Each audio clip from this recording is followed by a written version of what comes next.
मुझे इस मिट्टी की, मैं देश नहीं मिटने दूंगा, मैं देश नहीं रुकने दूंगा, मैं देश नहीं झुकने दूंगा।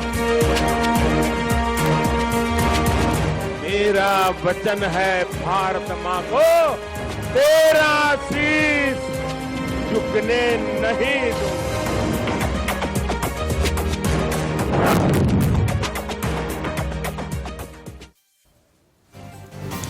प्रधानमंत्री नरेंद्र मोदी के लिए पीछे ये जो शब्द लिखे गए हैं ना कि अटल मोदी, प्रबल मोदी, प्रखर मोदी, शिखर मोदी, जानते हैं क्यों?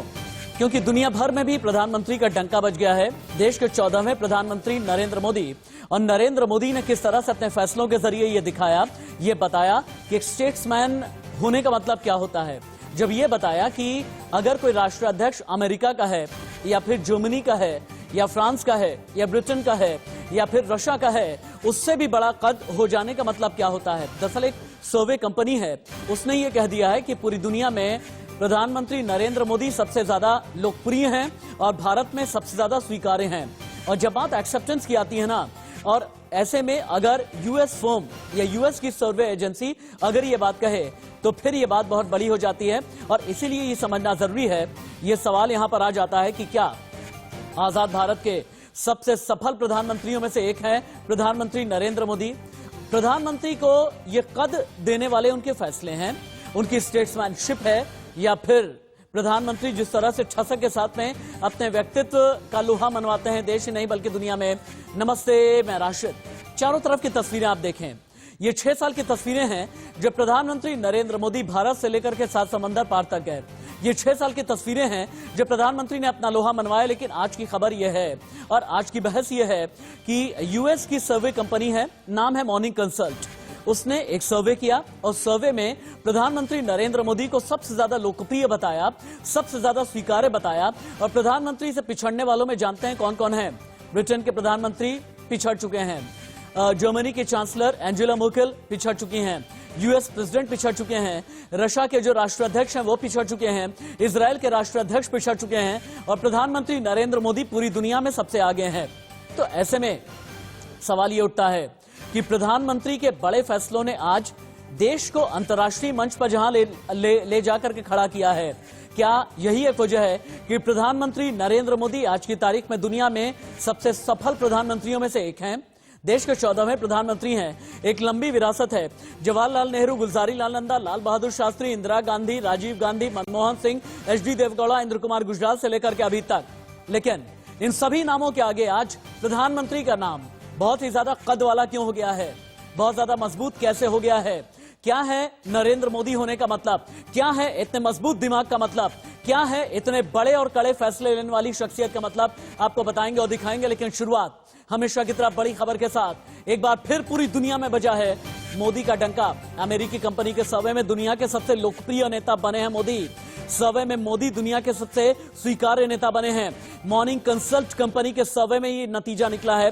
75% लोगों ने मोदी के नेतृत्व पर जताया भरोसा। अमेरिका, फ्रांस, ब्राजील समेत 13 देशों में यह सर्वे हुआ है। बैक टू बैक अगली खबर। रक्षा मंत्री राजनाथ सिंह बोले, हर भारतीय के लिए गर्व का विषय। पीएम दूरदर्शी नेता हैं जो कहते हैं पूरा करते हैं। केंद्रीय मंत्री प्रकाश जावड़ेकर ने कहा। बीजेपी के राष्ट्रीय अध्यक्ष जेपी नड्डा ने कहा, मोदी सरकार पर बढ़ा है लोगों का भरोसा। गर्व का पल है कि मोदी हमारे नेता हैं, ये जितेंद्र सिंह ने कहा है।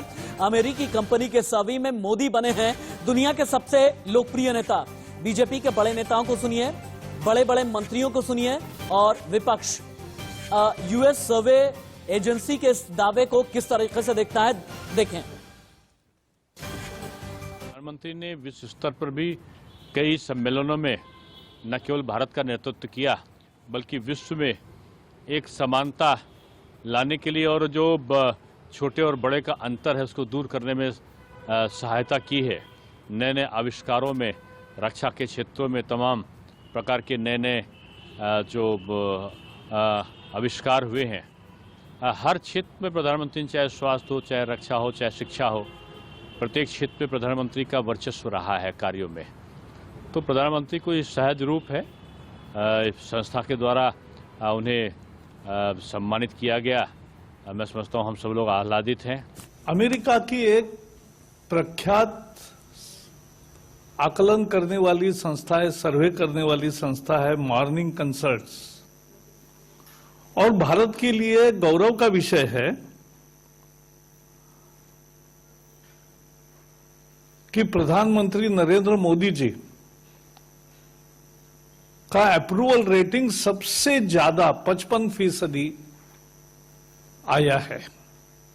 ये जो है मोदी जी की लोकप्रियता, और सबसे विशेष बात है कि पिछले 6 साल दुनिया के एकमात्र नेता ऐसे हैं जिनकी लोकप्रियता लगातार बरकरार है या बढ़ रही है। यह हमारे लिए अत्यंत प्रसन्नता का विषय है कि अमेरिका की एक रिसर्च एजेंसी ने, जिसका नाम मॉर्निंग कंसल्ट है, एक सर्वेक्षण में 13 देशों के जो प्रमुख हैं उन नेताओं के बारे में सर्वेक्षण किया, और उस सर्वेक्षण में भारत के यशस्वी प्रधानमंत्री नरेंद्र भाई मोदी जी पहले स्थान पर रहे।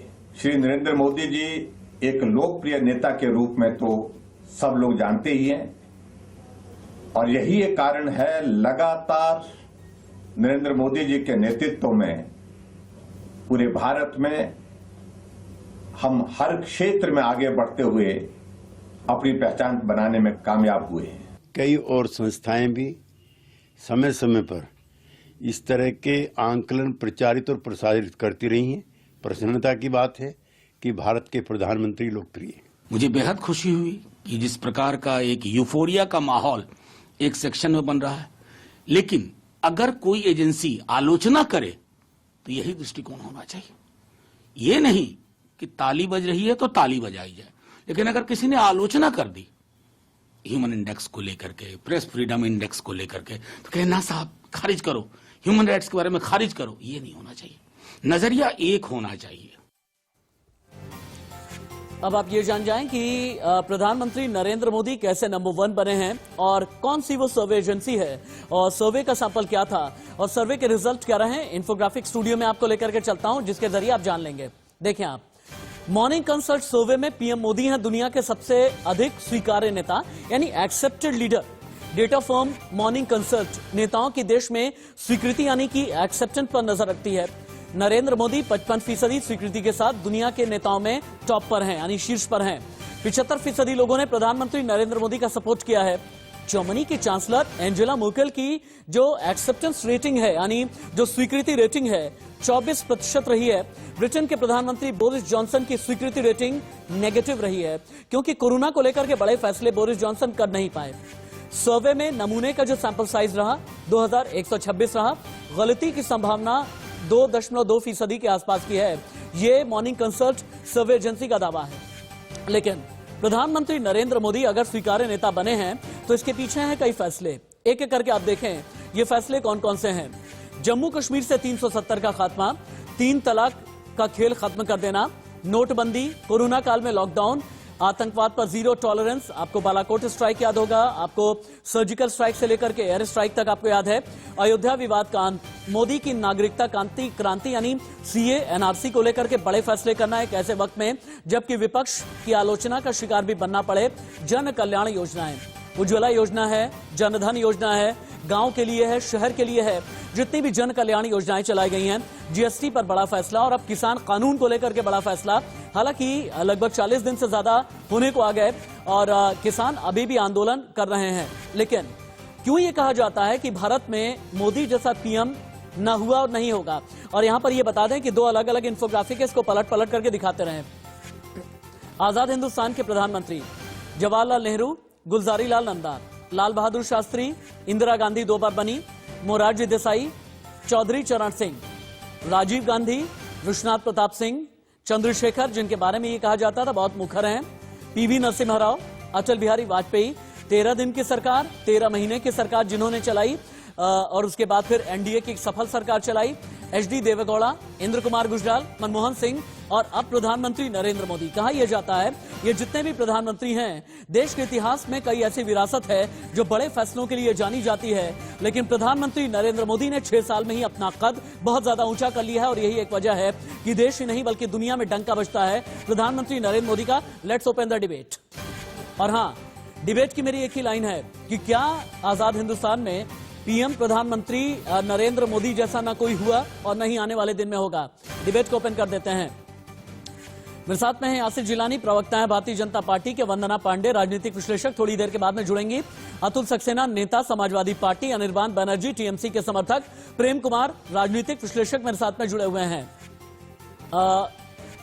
अतुल सक्सेना, मेरा पहला सवाल आपसे है, अगर मैं आज की तारीख में यह कह रहा हूं कि देश के लिए प्रधानमंत्री न इससे पहले ऐसा कभी हुआ और न ही आने वाले दिनों में होगा, देश के लिए बड़े और कड़े फैसले लेने वाले प्रधानमंत्री नरेंद्र मोदी हैं, और अगर दुनिया में भी उनका डंका बज गया है, गर्व का विषय है ना, गर्व से सीना चौड़ा होता है या नहीं होता है? दलगत राजनीति से ऊपर आकर के मैं ये सवाल कर रहा हूं, क्योंकि नरेंद्र मोदी सिर्फ एक दो के प्रधानमंत्री नहीं है, सिर्फ बीजेपी के पीएम नहीं है, मेरे और आपके भी हैं।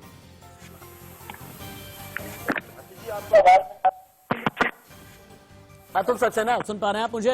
आपको आवाज मिल रही है सर? हाँ, आवाज मिल रही है, जवाब दें। आशीष जी, ऐसा है, जो आपका सवाल है बिल्कुल ठीक है कि देश ने ना तो मोदी जैसा नेता पहले कभी देखा है, और हो सकता है ना आने वाले समय में ऐसा कोई नेता आपको मिलेगा। ये अच्छी बात है कि सर्वे में मोदी जी को जो है एक टॉप लीडर में के रूप में पेश करा गया है, और क्यों नहीं पेश करा जाए। आज देखिए 40 दिन से किसान हमारा सड़कों पे अन्याय झेल रहा है, ऐसा प्रधानमंत्री कहाँ हुआ? सड़क पे लाकर नहीं, नेगेटिव की बात नहीं है राशिद जी। आप हिंदुस्तान की एजेंसी थोड़ी है, अमेरिका की है, सात समंदर पार की है। राशिद भाई, एक सेकंड मुझे आप समय दीजिए। आपने जब मुझसे क्वेश्चन किया है तो लेट मी कंप्लीट प्लीज। आपने कहा है ये जो सर्वे हुआ है, ये सर्वे इन विषयों पे हुआ है, 370 पे हुआ है, सर्जिकल स्ट्राइक पे हुआ है, उज्ज्वला जीएसटी पे हुआ है, किसान कानून पे हुआ है। अरे आप देखिए सूट बूट के प्रधानमंत्री, आप देखिए नोटबंदी पे क्या है, किसे फायदा हुआ, और सर्वे उन्हें जो है टॉप लीडर में दे देता है, तो ये अच्छी बात है। और आप देखिए जीएसटी में आज तक लोग गिर रहे हैं। आपको कैसा पीएम चाहिए? आपको वो चाहिए क्या जो खामोश बैठे रहे? आपको वो प्रधानमंत्री चाहिए क्या? भैया पहले का प्रधानमंत्री जो है ना, सर्वे में बिलीव नहीं करते थे।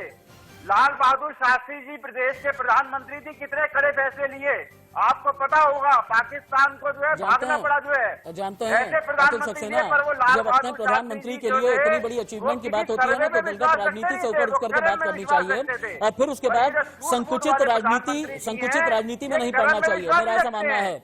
संकुचित राजनीति में नहीं पढ़ना चाहिए, मेरा ऐसा मानना है, नहीं पढ़ना चाहिए। देखिए ना 3 तलाक को खत्म किया, देखिए ना 370 को खत्म किया, कोरोना काल में जिस तरह की हमने लड़ाई लड़ी है, वैक्सीन के कैसे हम विश्व विजेता बने हैं, सर्जिकल स्ट्राइक, एयर स्ट्राइक, आज की तारीख में एशिया ही नहीं पूरी दुनिया में प्रधानमंत्री का लोहा माना है। अंतर्राष्ट्रीय मंच पर आज जितना मजबूत भारत हो गया है, स्ट्रैटेजिक वे में, पॉलिटिकल वे में, डिप्लोमेटिक वे में, इसका अंदाजा है आपको? इसका अंदाजा है या नहीं है? राजीव जी, थोड़ा आप जो है ना, आप थोड़ा समझने की कोशिश करें। जो आपका सवाल है, मैं कह रहा हूं आप उससे बहस करें, अच्छी बात है। और ये जो आज सर्वे आया है, ये अच्छी बात है, हम बधाई देते हैं प्रधानमंत्री मोदी जी को।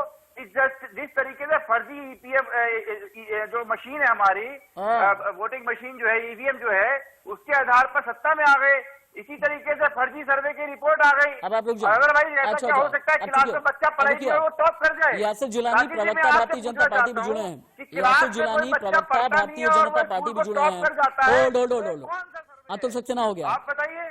यासिर जिलानी, प्रवक्ता भारतीय जनता पार्टी भी जुड़े हैं। समाजवादी पार्टी के नेता अतुल सक्सेना का यासिर भाई ये कहना है कि जैसे फर्जी ईवीएम के सहारे आप लोग इलेक्शन जीत जाया करते हैं, वैसे ही फर्जी सर्वे के सहारे देश ही नहीं बल्कि दुनिया भर में मोदी का डंका पिटवाने की बात करते हैं। जवाब दीजिए, रिबट कीजिए इन्हें।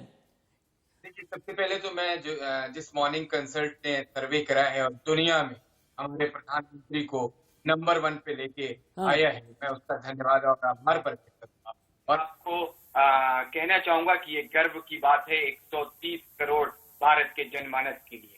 और रही बात जिन्होंने सवाल, जो पैनलिस्ट सवाल कर रहे हैं, इनकी देखिए संकुचित और कुंठित मानसिकता का कोई जवाब दिया नहीं जा सकता है। इनके नेता तो वैक्सीन में भी कह देते हैं कि ये बीजेपी की वैक्सीन है। इससे ज्यादा कुंठित मानसिकता किसी भारतीय नेता की क्या हो सकती है? तो उस पर क्या चर्चा की जाए? उस आदमी पे हम चर्चा कर रहे हैं जो हमारे प्रधानमंत्री हैं, जो इस वक्त उनकी जो लोकप्रियता की पराकाष्ठा का परचम पूरे दुनिया के लोग मान रहे हैं। पूरे दुनिया के मजबूत देशों के राष्ट्राध्यक्षों को उन्होंने पछाड़ते हुए वो उसमें सर्वे में नंबर 1 पे आए हैं। और उनका जो काम करने का तरीका है, वो जो मजबूत राष्ट्र है, चाहे वो अमेरिका हो, ग्रेट ब्रिटेन हो, यूरोपियन और सारी कंट्री हो, अफ्रीकन कंट्री हो, उन्होंने माना है। और आप सोचिए कि मैं पर्टिकुलर जरूर खड़े रहे, आपने लोगों का समय खराब किया, लोगों का पैसा खराब किया।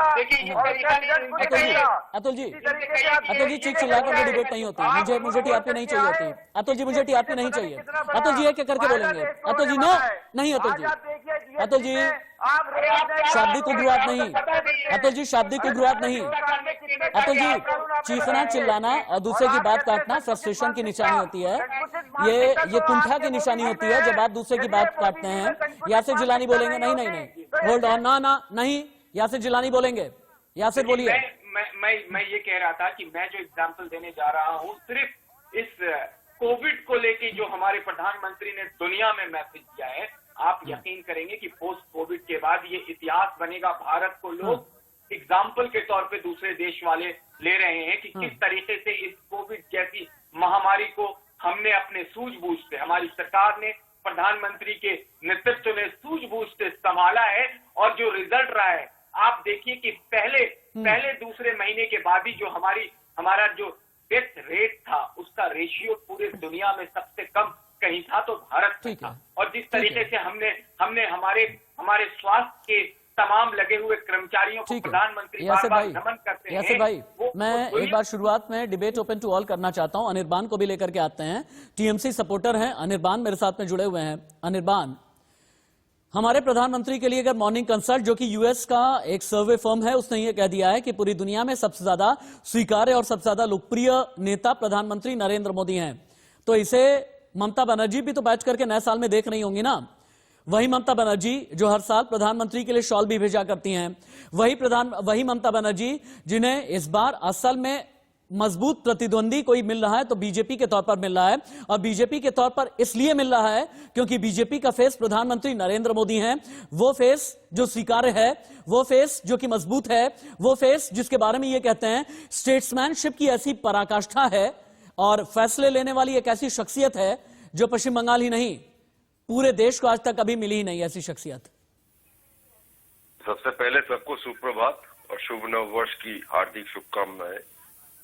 तो आप जो कह रहे हैं इसके मुताबिक ये साबित होता है कि नरेंद्र मोदी जी 2021 के पश्चिम बांग्ला का जो चुनाव है वहां पे सीएम कैंडिडेट बनेंगे, यही आपका कहना है। तो वो प्रधानमंत्री तो छोड़कर अगर आना चाहते हैं सीएम कैंडिडेट बन के दिखाए, उसके बाद हम उस पर जवाब देंगे। बीजेपी का अनिर्बान ये कहना है कि they have Galaxy of leadership. CM के तौर पर अभी आप जो बात कह रहे हैं ना ऐसा कुछ भी नहीं, लेकिन बीजेपी के पास गैलेक्सी ऑफ लीडरशिप है, लेकिन ये एक अलग सी बात है। लेकिन ऐसा क्यों है मुझे ये बताएं कि प्रधानमंत्री नरेंद्र मोदी के नाम से ममता बनर्जी को डर लगता है, टीएमसी को डर लगता है, लेफ्ट को डर लगता है, कांग्रेस को डर लगता है पश्चिम बंगाल में, ऐसा क्यों? क्योंकि इसका मैं दो पॉइंट बताऊंगा। पहली बात ये डर इसीलिए लगता है कि जब मोदी जी चीफ मिनिस्टर थे तो दंगे में हजारों लोग मारे गए, जब वो प्राइम मिनिस्टर बन गए फिर से दिल्ली में दंगे में 100 से ज्यादा लोग मर गए, तो इसीलिए हमको डर लगता है। और पश्चिम बंगाल के दंगे में जितने मारे गए उसके लिए कौन सा सीएम जिम्मेदार है ये भी साथ में बताइएगा, अपनी बात आगे बढ़ाएं। पश्चिम बांग्ला में कोई सांप्रदायिक दंगा हुआ नहीं है, ये बीजेपी का फैलाया हुआ झूठ है। पश्चिम बंगाल में तो राजनीतिक दंगा होता है ना, पश्चिम बंगाल में तो राजनीतिक दंगा होता है ना, पश्चिम बंगाल का रक्त चरित्र तो एक अलग तरीके का है ना। ठीक है, फिर से मैं आपको डेटा बताऊंगा। जो पॉलिटिकल वायलेंस की आप बात कर रहे हैं 2015 से लेकर 2019 तक एनसीआरबी का ये डेटा है कि पहला 3 जो स्टेट है पॉलिटिकल वायलेंस में नंबर 1 है झारखंड, नंबर 2 है उत्तर प्रदेश, नंबर 3 है बिहार। और पूरा मेजोरिटी टाइम इस 2015 से 2019 तक ये बीजेपी रूल रहा है। तो ये है असली डेटा, ये प्रोपेगेंडा नहीं है, खैर रहने दीजिए। और तीसरी बात, जो सर्वे कंपनी की आप बात कर रहे हैं, जो अमेरिका की सर्वे कंपनी है ना, उसको लेकर बीजेपी बहुत उछल कूद रहा है, बहुत बढ़िया है। इससे पहले यूएसए से निकला हुआ एक बहुत विश्वविख्यात मैगजीन जिसको कहते हैं टाइम मैगजीन, उसमें मोदी जी को कहा गया था डिवाइडर इन चीफ। तब ये लोग कह रहे थे कि विदेशी ताकत है, विदेशी शक्ति है, वो क्या कह रहे हैं उससे हमें क्या मतलब। तो भाई अब जब अच्छा बढ़िया कह रहे हैं तो भी हम कह सकते हैं हमें क्या मतलब। यहाँ पर अनिर्बान ये कहना चाहते हैं कि मीठा मीठा गप कड़वा कड़वा थू। जब टाइम मैगजीन ने ये कहा था कि डिवाइडर इन चीफ, तब उस जमाने में आप लोगों ने ये कहा विदेशी ताकतें हैं। जब अपने पसंद का सर्वे आया तो कहा कि सब बम बम। ये अनिर्बान का सवाल है, इसका जवाब दें।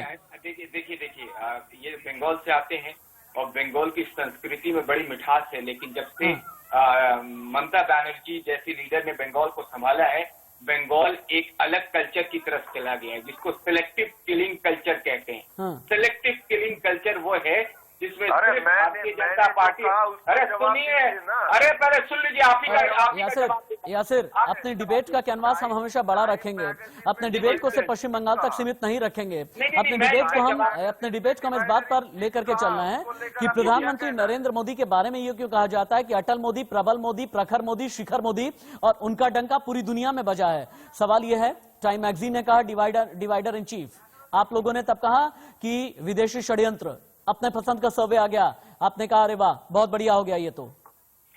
नहीं, देखिए, उस वक्त चर्चा हुई थी, इस वक्त चर्चा जब पूरी दुनिया देख रही है भारत किस तरीके से भारत के जनमानस को संभाल रहा है, और आप अगर ये टीएमसी के महाशय ने बात नहीं रखी होती तो मैं बंगाल पे जाता नहीं। मैं आज अपने प्रधानमंत्री, जो गर्व की बात है, जो गौरव की बात है भारत के लिए, मैं उस पर चर्चा करना चाहता हूँ। और आपके खुद के रिसर्च में आपने अभी जो बैकग्राउंड में अपनी जो एडिटोरियल रिसर्च है उसमें दिखाया कि क्या किन बड़े मुद्दों को किस तरीके से, कितने आसानी से राशिद भाई भारत से एक तरीके से खत्म किया गया 370-35 से।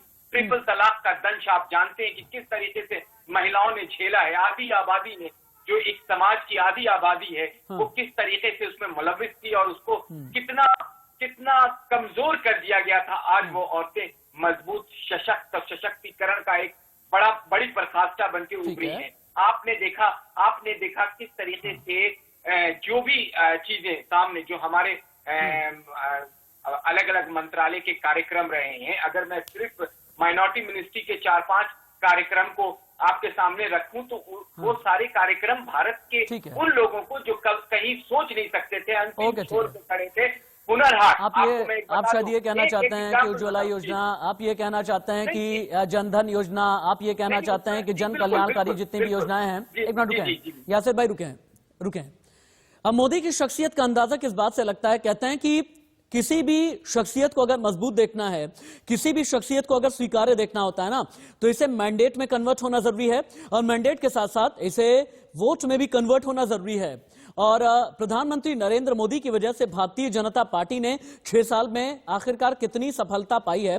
अब आप देखें, मेरे बाईं तरफ का ये जो मैप आपको नजर आ रहा है ना, ये मैप बहुत कुछ कह रहा है। 23 राज्य और केंद्र शासित प्रदेश में कैसे एनडीए की सरकार है, मोदी है तो मुमकिन है। कैसे?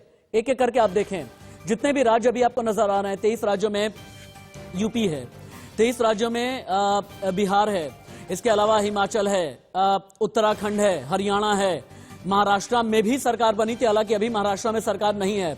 लेकिन आप ये देखें कि 23 राज्य और केंद्र शासित प्रदेशों में अगर एनडीए की सरकार है या भारतीय जनता पार्टी की सरकार है, तो इसका मतलब यह है कि प्रधानमंत्री नरेंद्र मोदी की शख्सियत कितनी ज्यादा ऊपर है और प्रधानमंत्री नरेंद्र मोदी की स्वीकार्यता वोट में किस तरह से कन्वर्ट होती है। अतुल सक्सेना को लेकर के आइए, और मैं एक बार चाहूंगा कि वंदना पांडे और प्रेम कुमार जी को भी जितना जल्दी हो सके कनेक्ट करने की कोशिश करें।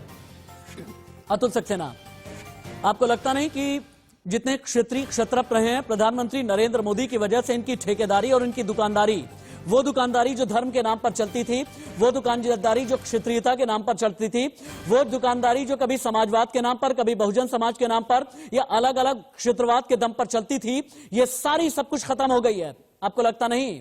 प्रधानमंत्री, सुनिए ना, आप यूपी के हैं, यूपी को ही आप ले लीजिए।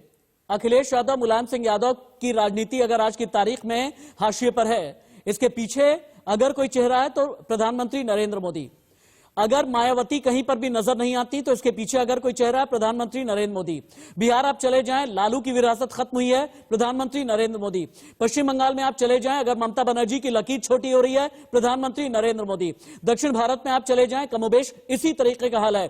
क्या यह माना जाए कि क्षेत्रीय क्षत्रपों को भी सीधे तौर पर प्रधानमंत्री नरेंद्र मोदी ने चुनौती दी?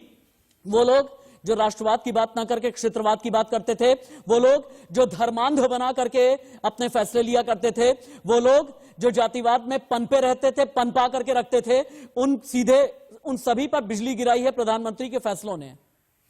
देखिए राशिद जी, जो आपने कहा कि प्रदेश की बात करें या इतने राज्यों में बीजेपी की सरकार है, यही तो मैं आपसे कहना चाहता हूँ, इस पे आप गौर से ध्यान आकर्षित करना चाहूंगा आपका।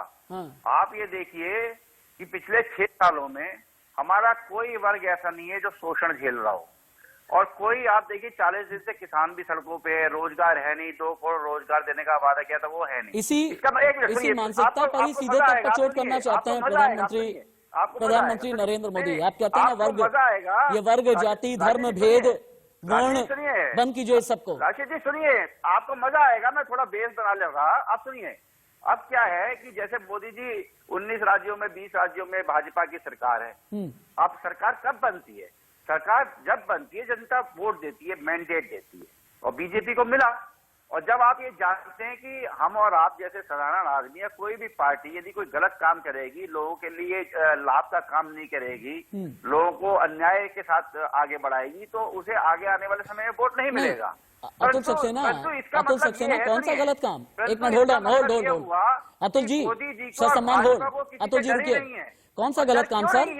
जम्मू कश्मीर से 370 खत्म कर देना, 3 तलाक खत्म कर देना, नोटबंदी के तौर पर काले धन पर सीधा वार कर देना, आतंकवाद पर 0 टॉलरेंस रखना, बालाकोट स्ट्राइक कर देना, अयोध्या विवाद का अंत कर देना, सीए एनआरसी के नाम पर नागरिकता क्रांति को लेकर के आना, क्या आरडीएक्स लगाया आज तक पता नहीं, देश को बताने की जरूरत नहीं, केवल अनाप शनाप बकते रहो, लोगों के साथ अन्याय करते रहो, क्योंकि भाजपा को और मोदी को जनता का भरोसा ही नहीं चाहिए। अरे चुप रहिए आप, अरे उन्हें तो डर की राजनीति आप लोग फैलाते रहते हैं ना, बंद कीजिए, बंद कीजिए। 80 के दशक की ये घिसी पिटी राजनीति बंद कीजिए। अतुल सक्सेना, प्रेम कुमार जी को लेकर के आता है। Prem Kumar ji, morning consult, US सर्वे फर्म, मोदी के नंबर 1 होने का मतलब क्या है? प्रेम कुमार जी बोलेंगे। प्रेम जी बोलें। देखिए राशिद जी, जब हमारे देश के प्रधानमंत्री को कहीं दुनिया में सम्मान मिलता है तो देश के हर नागरिक के लिए ये गर्व का विषय है और होना चाहिए। पर होता क्या है, हम डिबेट क्यों करने लग जाते हैं? होता क्या है कि एक उपलब्धि जब मिलती है तो उसकी आड़ में तमाम विरोध को जब नकारा जाने लगता है, तमाम आलोचनाओं को नकारा जाने लगता है, तो वही हम भारतवासी में से ही उस बहस में उलझ जाते हैं। एक गर्व का अवसर है, सेलिब्रेट करना चाहिए कि हिंदुस्तान के प्रधानमंत्री को देश से बाहर सम्मान मिला है। इसके साथ ही साथ जब दुनिया हिंदुस्तान से बाहर ऐसा कहा जाता है कि डिविजिव पॉलिटिक्स है या फिर इनटॉलरेंट इंडिया है, तो उस समय भी हमें चिंता करनी चाहिए कि हमें लोग ऐसा क्यों कह रहे हैं, या फिर ये कहा जा रहा है कि भारत जो है हिंदू पाकिस्तान बन रहा है। उस समय भी हमें अपने अंदर में झांकना चाहिए कि दुनिया ऐसा क्यों कर रही है। तो ये तालमेल जो है हिंदुस्तान में मिटा है। इन दिनों अब पक्ष या विपक्ष के नाम पर हम अपने देश के प्रधानमंत्री का सम्मान भी बर्दाश्त नहीं कर पा रहे। ये स्थिति पैदा हुई है। तो इस स्थिति के पैदा होने में कौन लोग जिम्मेदार हैं? वही लोग जिम्मेदार हैं जो आलोचनाओं को हमेशा राजनीतिक पक्ष और विपक्ष में बांट देते हैं, आलोचनाएं स्वीकार करने को तैयार नहीं होते हैं। आप देखिए, लोकप्रियता के पैमाने पर नरेंद्र मोदी जी की लोकप्रियता बहुत ज्यादा है, लगातार उन्होंने चुनाव जीते हैं, मगर लोकप्रियता के ही पैमाने पर आप ये देखेंगे कि पिछले 13 विधानसभा चुनाव में जो पूरे प्रदेश में हुए, उसमें 11 में भारतीय जनता पार्टी की हार हुई है। तो ये भी लोकप्रियता का एक पैमाना है जिसको एक्सेप्ट करना चाहिए। तो इस तरीके से हम समालोचना करें, इस तरह से आप एक दूसरे के खिलाफ डंडे लेकर खड़े ना हो जाएं, ये वक्त की जरूरत है, होनी चाहिए। यासिर जिलानी, प्रेम कुमार जी को आपने सुना, ये कौन सा तबका है, ये कौन सा वर्ग है जो प्रधानमंत्री नरेंद्र मोदी को अगर सम्मान भी मिलता है तो वो भी बर्दाश्त नहीं कर पाता। और 2 चीजें हैं, जैसे ही पीएम मोदी की बात आती है ना, वो कौन से लोग हैं जो आज भी डर फैलाने की कोशिश करते हैं, आज भी 18 साल पीछे, 19 साल पीछे देश को लेकर के जाना चाहते हैं और 2002 के गुजरात दंगों को याद दिलाते हैं। वो कौन से लोग हैं जो प्रधानमंत्री नरेंद्र मोदी के नाम से इस बात का डर फैलाते हैं कि पीएम होने का मतलब यह है या मोदी होने का मतलब यह है कि धर्म के नाम पर देश का बंटवारा हो जाना, या मोदी होने का मतलब यह है कि अलोकतांत्रिक तरीके से कोई भी फैसला किया जाना और फैसला थोप दिया जाना। क्यों ऐसा है कि पीएम के नाम पर यह डर फैलाया जाता है? ये लोग कौन है? यासिर जिलानी। देखिए राशिद भाई, अपने प्रेम कुमार जी बड़े वरिष्ठ वक्ता हैं और तमाम चैनल्स पे रहते हैं। अपनी ही बातों को लेकिन आज उन्होंने कॉन्ट्रडिक्ट किया है। उन्होंने कहा कि एक समुदाय, एक जो वर्ग है जो मोदी जी के साथ है वो आलोचना को नहीं सुन पाता है। अरे आप आलोचना कर रहे हैं, मैं सुन रहा हूं, और हर चैनल पे आप बैठ के आलोचना करते हैं। यही तो हमारे लोकतंत्र की ताकत है और जिसका मुजाहरा आप बार बार करते हैं। और आपकी आलोचना को हम सामने से स्वीकार करते हैं और उसका जवाब तर्क के आधार पे देने की कोशिश की जाती है। अगर आप आलोचना नहीं करेंगे तो ये जो क्षण है, ये जो वक्त है, वो वक्त प्रधानमंत्री ने अगर पूरे भारत को सम्मान एक तरीके से बढ़ाया है, उसको दिलाया है, तो गौरव की बात होनी चाहिए, उस पर चर्चा होती है। और जब कभी भी आप जिस तरीके के सर्वे जो कह रहे थे अभी एक श्रीमान जी की वहां टाइम मैगजीन में क्या आया था, तो आपने आलोचना किया, उसको स्वीकार करा और सामने से आपसे संवाद कायम करी। आपने जो तर्क रखा उस तर्क के आधार पे हमने अपनी बात को रखी है। तमाम चीजों को हम सामने से पेश करते। लेकिन जब शानदार कार्य करें प्रधानमंत्री जी, तो क्या विपक्ष की ये भूमिका नहीं होनी चाहिए कि उसको किसी तरह की टीका टिप्पणी करके, कटाक्ष ना करके, उसको कभी वो भी अपने आप को भारत के बाद अगर दुनिया भी बोली है ना कि मोदी है तो मुमकिन है, और प्रधानमंत्री नरेंद्र मोदी के सम्मान की स्वीकार्यता किनमें नहीं है और कौन स्वीकार नहीं कर पा रहा है, आगे हम इस पर बातचीत करेंगे। वंदना पांडे भी मेरे साथ में जुड़ेंगी। प्रधानमंत्री नरेंद्र मोदी के फैसलों को संघ के नजरिए से भी हम देखने की कोशिश करेंगे और साथ ही अनिर्बान के पास हम चलेंगे, क्योंकि पश्चिम बंगाल की मुख्यमंत्री ममता बनर्जी मुख्यमंत्री बनने के बाद में वो कद क्यों नहीं हासिल कर पाई जो मुख्यमंत्री बनने के बाद प्रधानमंत्री नरेंद्र मोदी ने हासिल किया है।